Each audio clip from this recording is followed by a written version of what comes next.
ಓಂ ಶ್ರೀ ಪರಮಾತ್ಮನೇ ನಮಃ. ಅಥ ದ್ವಿತೀಯೋಧ್ಯಾಯಃ ಸಾಂಖ್ಯಯೋಗಃ. ಅಧ್ಯಾಯ 2, ಶ್ಲೋಕ 44. ಭೋಗೈಶ್ವರ್ಯ ಪ್ರಸಕ್ತಾನಾಂ ತಯಾಪಹೃತ ಚೇತಸಾಂ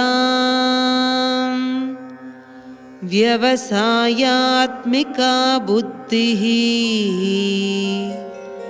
ಸಮಾಧೌ ನ ವಿಧೀಯತೆ.